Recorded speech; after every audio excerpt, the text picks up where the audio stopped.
Students, myself is Almas Sheikh from HV Desai College. In this video, we are going to study determination of angle of prism using spectrometer. As you have already learned in the previous experiment about the spectrometer and how to measure the least count of the spectrometer, in this video, we are going to use this spectrometer for the determination of angle of prism. So, this is called prism. Now this prism has three faces, as you can see. This is the first surface, which is very transparent, clear, and another surface which is also transparent and clear. These two surfaces are called refracting surfaces, and through which light can easily pass on the other side. But the third face is shown here, and as compared to the first two surfaces, this is very blurred, called as opaque surface. And if the light incident on this surface, it cannot pass to the other side. So now the angle between the two refracting surfaces, so this is first and this is the second refracting surface, angle between these two refracting surfaces is called as angle of prism. So this is angle of prism, and which we are going to find it out. Now, so as this is the equilateral prism, so all the three angles are 60 degrees, so we are expecting the angle of prism 60 degrees. So now, before starting the experiment, let us see the experimental setup. This is the light source which we are using, and it is mercury source, achromatic light. This is collimator to pass the light, the incident light, in a particular straight direction. This is telescope through which we are going to observe the light passing through the prism. This is the prism table on which we will place the prism. Now here there is a particular method to place the prism.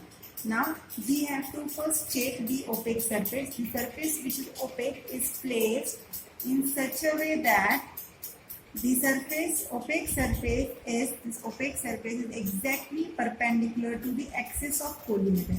So this is collimator and the axis is in this direction.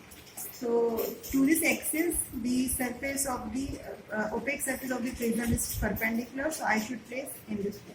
So it is a rough way to place the prism. Okay, so now our setup is ready. The incident light is white light, and the prism in which manner we have placed is give the reflected light when the light incident on it. So the light from the collimator incident on the first refracting surface and second refracting surface, and the light is reflected from those surfaces. So we have to observe reflected light from the prism through this telescope. So first time I will get in the first from this side I will get the reflected light in this position. I will observe it through the telescope, and we know that in the telescope there is an eyepiece. This is the eyepiece, and in the eyepiece there is a cross wire. So if the vertical wire of the cross wire are coincided with the white light which we can observe from this telescope.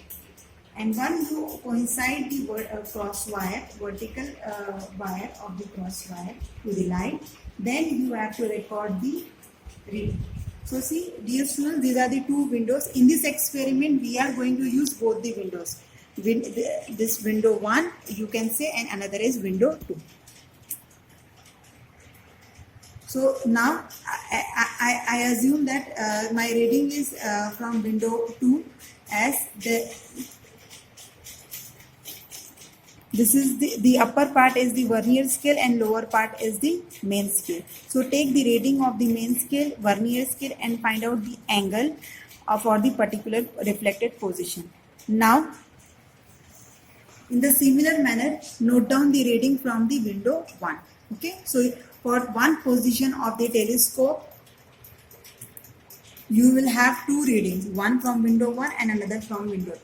The same procedure we will do for the reflected light from the second refracting surface. So I slowly move the telescope and find the reflected light, and again coincide the cross wire with the observed white light, And again I will measure the reading for this position of light through window 1 as well as window 2.